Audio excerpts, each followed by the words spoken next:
அனைவருக்கும் இனிய காலை வணக்கம். இன்னைக்கு நாம பார்க்கக்கூடிய ஆசனம் வந்து உஷ்டாசனம், சுப்த வஜ்ராசனம், லகு வஜ்ராசனம். உஷ்டாசனம்னா என்ன அப்படின்னு பார்த்தீங்கன்னா, தமிழில் சொன்னோம்னா உதட்டாசனம் அப்படின்னு சொல்கிறாங்க. இன்னும் நம்ம எளிமையாக புரிஞ்சுக்கணும், ஒட்டக நிலை ஆசனம் அப்படின்னு சொல்லுவோம். இந்த ஆசனத்தை எப்படி பண்ணலாம் அப்படின்னு பார்க்கும்போது, மண்டியிட்டு நம்ம நிற்கணும். அதுக்கப்புறமா வஜ்ராசனத்திலிருந்து நிற்கணும். அதுக்கப்புறமா நம்ம என்ன பண்ண போகிறோம்னா, இரண்டு கைகளையும் பின்பக்கமாக வளைத்து, முதுகுத்தண்டை பின்பக்கமாக வளைத்து, நம்முடைய இரண்டு காலினுடைய கணுக்கால பிடிக்கணும். இந்த பயிற்சிக்கு பேர் தான் உஷ்டாசனம் அப்படின்னு சொல்லுவாங்க. இந்த பயிற்சி பண்ணுறோம். அதுக்கு அடுத்தது இதோடு தொடர்புடையது தான் சுப்த வஜ்ராசனம். எப்படின்னு சொன்னால், பின்பக்கமாக முதுக வளைக்கும் போது அப்படியே நீங்கள் படுத்துட்டீங்கன்னா அது பேர் சுப்த வஜ்ராசனம். சரி, அப்படியே நீங்கள் படுத்துட்டு தலையினுடைய உச்சந்தலையை நம்முடைய இரு கால் பாதத்தோடு சேர்த்துட்டிங்கன்னா அது பேர் லகு வஜ்ராசனம். அதனால தான் இது வந்து தொடர்புடையதாக இருக்குது அப்படின்னு நம்ம தெரிஞ்சுக்கலாம். இப்போ வந்து இந்த பயிற்சியை எப்படி செய்யலாம் அப்படின்னு பார்ப்போம். அதுக்கு முன்னாடி இதனுடைய பலன் என்ன அப்படின்னு நம்ம தெரிஞ்சுக்கலாம். இப்போ வந்து குழந்தைங்கன்னு பார்த்தீங்கன்னா 5 வயதிலிருந்து பெரியவங்க வரைக்கும் பொதுவாகவே ஆசனம் செய்யலாம். இதில் முக்கியமான ஒரு விஷயம் வந்து நம்ம ஹைட்டாக வளரணும், ரொம்ப உயரமாக வளரணும், எல்லாருக்குமே ஒரு ஆர்வம் இருக்கும். அந்த மாதிரி உயரமாக வளரணும்னு நினைக்கிறவங்க இந்த பயிற்சியை செய்யலாம், உஷ்டாசனம். ஏற்கனவே தாடாசனம்னு ஒரு பயிற்சி இருக்குது. அந்த பயிற்சியும் உயரமாக வளர்கிறதுக்கு பயன்படுது. அதே மாதிரி இந்த உஷ்டாசனம். இன்னொரு முக்கியமான பலன் அப்படின்னு பார்த்தீங்கன்னா, நம்முடைய கால் முட்டியை பலப்படுத்துது. அதாவது கால் தேய்மானம் சொல்லுவாங்க, கால் முட்டி தேய்மானம் சொல்லுவாங்க. அது வராமல் தடுக்குது.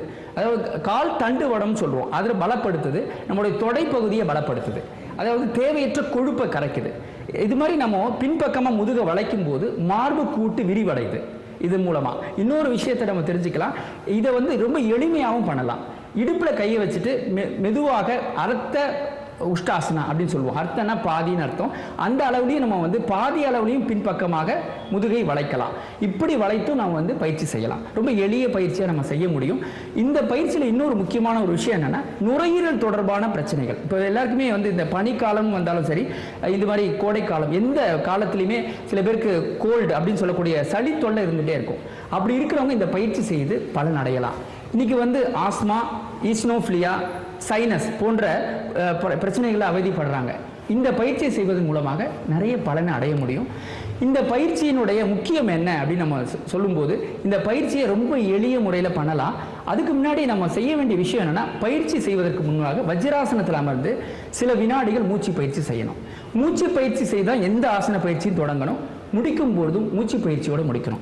அது மட்டும் அல்லாமல் ஒரு பயிற்சியை தொடங்கும் போது மூச்சு பயிற்சியோடு அந்த அசைவுகளோடு அந்த பயிற்சி செய்தால்தான் முழுமையான பலனை அடைய முடியும். அதுக்கப்புறம் நம்ம சொல்லக்கூடியது சுப்த வஜ்ராசனம். அது வந்து பலன் அப்படின்னு சொல்லும்போது நம்ம சொன்ன மாதிரி பின்பக்கமாக முதுக வளைத்து படுத்துடணும். அதுதான் சுப்த வஜ்ராசனம். அவ்வாறு செய்யும் போது என்ன நடக்குது அப்படின்னா, முதுகுத்தண்டு நல்ல பலம் பெறுது, முதுகுத்தண்டு வலி வராது. ஆனால் இதில் ஒரு முக்கியமான கவனம் என்னன்னா, முதுகுத்தண்டு வலி இருக்கிறவங்க இந்த பயிற்சி செய்யக்கூடாது. அதே நேரத்தில் கால் முட்டு வலி இருக்கிறவங்க நிச்சயமா உஷ்டாசனமும் செய்யக்கூடாது, சுப்த வஜ்ராசனமும் செய்யக்கூடாது, லகு வஜ்ராசனம் செய்யக்கூடாது. இது வந்து சாதாரண நிலையில் உடல் ஆரோக்கியம் இருக்கவங்க வராமல் இருப்பதற்கு தான் இந்த பயிற்சி, இந்த சுப்த வஜ்ராசனம். அடுத்த ஒரு இது லகு வஜ்ராசனம். லகு வஜ்ராசனம் பண்ணும்போது நம்முடைய கழுத்து உச்சந்தலை வந்து தரையை தொடும்போது 2 பாதத்தின் இடையே இருக்கணும். அவ்வாறு இருந்தால் அது பேர் லகு வஜ்ராசனம். இந்த 3 பயிற்சியினுடைய சரியான, அதாவது ஒரே பலன் அப்படின்னு சொல்லும்போது, நமக்கு தைராய்டு பிரச்சனை இருக்கு. அதாவது தைராய்டு பிரச்சனையில தான் உடல் பருமன் ஆகுதுன்னு சொல்றாங்க. அதனால தைராய்டு சம்பந்தமான பிரச்சனைகளுக்கு இது தீர்வு அப்படின்னு சொல்லலாம். இன்னொரு விஷயம் வந்து ரத்த ஓட்டம் வந்து நம்ம முகப்பொழிவை ஏற்படுத்துது. ரத்த ஓட்டம் அதிகமாக செலுத்தப்படுறதுனால முகம் அழகாயிடுது. அப்போ தோல் வந்து சுருக்கம் ஏற்படாது. இதனால நம்ம வந்து இன்னும் இளமையாவே இருக்கலாம் அப்படின்னு சொன்னா, இளமைக்கு இந்த ஆசனம் வந்து உகர்ந்தது. எது ஆசனம்? உஷ்டாசனம். அதுக்கப்புறமா நான் சொன்ன சுப்த வஜ்ராசனம். அதுக்கு அடுத்து நான் சொன்ன லகு வஜ்ராசனம். இந்த 3 பயிற்சியை செய்யும் போது நமக்கு அந்த பலன் கிடைக்குது. இன்னொரு விஷயத்தை நம்ம இதில் தெளிவுபடுத்திக்கலாம். அதாவது நமக்கு முதுகு வலி வரலாம், அல்லது தோள்பட்டை வலி வரலாம். அது வராமல் தடுக்கிறது, கழுத்து வலி வராமல் தடுக்கிறது இந்த பயிற்சிகள். இது மட்டும் அல்லாமல் இதில் முக்கியமான ஒரு விஷயத்தை நம்ம தெரிஞ்சுக்கிறோம். நம்முடைய கண்களுக்கான பயிற்சி. கண்களுக்கு வந்து இப்போ பிறந்த குழந்தை ஒரு 5-6 வயசு ஆனாலே கண்ணாடி போட ஆரம்பிச்சிடுறாங்க. அதுக்கு காரணம் வந்து விட்டமின் குறைபாடுன்னு சொல்லுவோம். அப்போது அந்த கண்களுக்கு பயிற்சி நம்ம கொடுத்துட்டோம்னா நிச்சயமாக நமக்கு வந்து அந்த ரெட்டினா அதாவது வைட்டமின் சத்து குறைபாடு, வைட்டமின் ஏன்னு சொல்லக்கூடிய குறைபாடு. அதனால அந்த வைட்டமின் ஏ குறைபாடுலேருந்து நம்ம விடுபடலாம். இன்னொரு விஷயம் வந்து ஆரோக்கியமான உணவு அப்படிங்கிறது முக்கியம். இன்னைக்கு நம்ம என்ன மாதிரி உணவு எடுத்துக்கிறோம் அப்படின்னு சொன்னால், பசிக்கும் போது புசின்னு சொல்கிறாங்க, அதுதான் முக்கியம். வள்ளுவர் கூட மருந்தன வேண்டாமா யாக்கைக்கு அருந்தியது அற்றது போற்றி உனின். இப்போ சாப்பிட்டது செரிக்கணும், செரிச்ச பிறகு சாப்பிடணும், அப்படி சாப்பிட்டா நோய் வராது அப்படின்னு வள்ளுவர் சொல்றார். அதனால நாம வந்து அது போன்ற நம் உணவு முறை எடுத்துக்கிட்டா நிச்சயமா நமக்கு நோய் வராது. இப்போ வந்து உஷ்டாசனம் அப்படின்னு சொல்லக்கூடிய ஒட்டகநிலை ஆசனம், அடுத்தது சுத்த வஜ்ராசனம், அடுத்தது லகு வஜ்ராசனம். இந்த 3 ஆசனத்தை இப்போ எப்படி செய்யலாம்னு பார்க்கலாமா? உஷ்டாசனம், சுத்த வஜ்ராசனம், லகு வஜ்ராசனம் என 3 ஆசன பயிற்சிகளை செய்ய இருக்கிறோம். முதலில் வஜ்ராசனத்தில் அமர்ந்தவாறு சில வினாடிகள் மூச்சு பயிற்சி செய்ய வேண்டும். 1, மூச்சுக்காற்றை மெதுவாக முழுமையாக உள்ளிழுத்து மெதுவாக முழுமையாக வெளியிடுதல் வேண்டும். 2, மூச்சுக்காற்றை மெதுவாக முழுமையாக உள்ளிழுத்து மெதுவாக முழுமையாக வெளியிடுதல் வேண்டும். 2, 3, 4, 5. பயிற்சியினை மெதுவாக தளர்த்திக் கொண்டு இப்பொழுது பக்கவாட்டில் திரும்பி பயிற்சியை தொடங்கலாம். இப்பொழுதும் வஜ்ராசனத்தில் அமர வேண்டும். சில வினாடிகள் மூச்சு பயிற்சி செய்யலாம். இப்பொழுது வஜ்ராசனத்தில் அமரவும். சில வினாடிகள் மூச்சு பயிற்சி செய்ய வேண்டும். கண்களை மெதுவாக திறந்து மண்டியிட்டவாறு நிற்கவும். கண்களை மெதுவாக திறந்து மண்டியிட்டவாறு நிற்கவும். வலது கையை தலைக்கு மேலே உயர்த்தி வலது கணுக்காலில் பிடிக்க வேண்டும். இடது கையை தலைக்கு மேலே உயர்த்தி இடது கணுக்காலில் பிடிக்க வேண்டும். தலையை கண் திறந்த நிலையில் பின்பக்கமாக வளைக்க வேண்டும். இந்த பயிற்சியின் பெயர்தான் உஷ்டாசனம். தமிழில் ஒட்டக நிலை என்று பெயர். கண்களை திறந்த நிலையில் இருத்தல் அவசியம். இந்த பயிற்சி செய்வதனால் இதய சிறப்பாக இயங்கும், இரத்த ஓட்டம் சீராக இருப்பதற்கு இந்த பயிற்சி மிகவும் பேருதவி செய்கிறது. இந்த பயிற்சியை 10 எண்ணிக்கை வரை செய்யலாம் தொடக்கத்தில். பிறகு 15, 30 எண்ணிக்கை வரைக்கும் செய்ய இயலும். இப்போது மெதுவாக பயிற்சியை தளர்த்திக் கொள்ளலாம். வலது கையை தலைக்கு மேலே உயர்த்துங்கள். பிறகு இடது கையை தலைக்கு மேலே உயர்த்தி வஜ்ராசனத்தில் அமரவும். கண்களை மூடிய நிலையில் சின்முத்திரையில் வைத்தவாறு சில வினாடிகள் மூச்சு பயிற்சி செய்யுங்கள். இதே பயிற்சியினை நாம் எளிய முறையில் செய்யலாம்.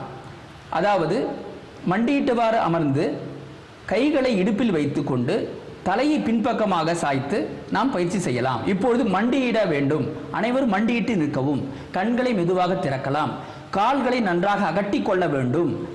வலது கையை வலது பகுதி இடுப்பிலும் இடது கையை இடது கை இடுப்பிலும் வைத்துக்கொண்டு கண்களை திறந்த நிலையில் பின்பக்கமாக தலையை சாயுங்கள். இப்பொழுது சாதாரண மூச்சு நிலையில் இருக்கலாம். இந்த பயிற்சியை செய்வது மூலமாக எளிய பயிற்சியாகும். இதுவும் 5 எண்ணிக்கையில் ஆரம்பித்து 15 முதல் 30 எண்ணிக்கை வரை இந்த பயிற்சியை செய்யலாம். இந்த பயிற்சியை செய்யும் போது நம்முடைய முழு கவனமும் கண்கள் ஒரு புள்ளியில் இருத்தல் அவசியம். ஏற்கனவே நான் சொன்னது மாதிரி இரத்த ஓட்டம் நம்முடைய முகத்திற்கு போய் சென்று சேருகிறது. அதனால் முகம் பொலிவடையும். அழகாக இருக்க வேண்டும் முகம் என்று நினைப்பவர்கள் இந்த பயிற்சியை தொடர்ந்து செய்தால் அதிக பலன்களை நாம் பெற இயலும். இப்பொழுது பயிற்சியை தளர்த்திக் கொள்ளலாம். வஜ்ராசனத்தில் அமரவும். கண்களை மூடிய நிலையில் சின்முத்திரையில் வைத்தவாறு சில வினாடிகள் மூச்சு பயிற்சி செய்யுங்கள். மூச்சுக்காற்றை மெதுவாகவும் முழுமையாகவும் உள்ளிழுத்து மெதுவாகவும் முழுமையாகவும் வெளியிடுங்கள். இப்பொழுது இதே பயிற்சியினை இன்னும் எளிய முறையில் செய்ய இருக்கிறோம். அதாவது மீண்டும் ஒரு முறை மண்டியிட்டு வலது கையை உயர்த்தி இடது கால் கட்டை விரல் அதாவது இடது கணுக்காலில் பிடித்தும் இடது கையை சாதாரண நிலையில் உயர்த்த வேண்டும். இப்பொழுது மண்டியிட்டு அமரவும். மண்டியிட்டு நிற்கவும். வலது கையை இடது கணுக்காலில் பிடிக்கவும். இடது கையை மேலே உயர்த்தி சில வினாடிகள் இருங்கள். இது போன்ற பயிற்சியை 5 எண்ணிக்கை முதல் 10 எண்ணிக்கை வரை செய்யலாம். 1, 2, 3, 4, 5. பயிற்சியை மெதுவாக தளர்த்திக் கொண்டு வஜ்ராசனத்தில் அமரவும். வஜ்ராசனத்தில் அமர்ந்து கண்களை மூடிய நிலையில் சில வினாடிகள் மூச்சு பயிற்சி செய்யுங்கள். இதே பயிற்சியினை இடது கையை வலது கணுக்காலில் பிடிக்கும்படி செய்யலாம். இப்போது பயிற்சியை தொடங்குவோம். மண்டியிட்டு நிற்கவும். இடது கையை உயர்த்துங்கள். வலது கணுக்காலில் பிடியுங்கள். வலது கையை உயர்த்தியபடி சில வினாடிகள் இருங்கள். 1 2 3 4 5. பயிற்சியை மெதுவாக தளர்த்திக் கொண்டு வஜ்ராசனத்தில் அமரவும். இப்பொழுது கண்களை மூடிய நிலையில் சில வினாடிகள் மூச்சு பயிற்சி செய்யுங்கள். அடுத்த ஒரு பயிற்சி நாம் செய்ய இருக்கிறோம். பயிற்சியின் பெயர் சுத்த வஜ்ராசனம். இந்த பயிற்சியும் முதுகுத்தண்டிற்கு மிகவும் உகந்த ஆசனம் என்று சொல்லலாம். இப்பொழுது அந்த பயிற்சியை செய்வதற்கு முன்பாக மெதுவாக கண்களை திறங்கள். உங்களுடைய கை முட்டியை பக்கவாட்டில் தாங்கியவாறு படுத்துக் கொள்ளுங்கள். உங்களுடைய உச்சந்தலை தரையில் தொடும்படி இருத்தல் அவசியம். இந்த பயிற்சியை செய்வதும் 5 எண்ணிக்கை முதல் 10 எண்ணிக்கை வரை செய்யலாம். உங்களுடைய 2 கரங்களையும் தொடை மீது வைத்துக் கொள்ளுங்கள்.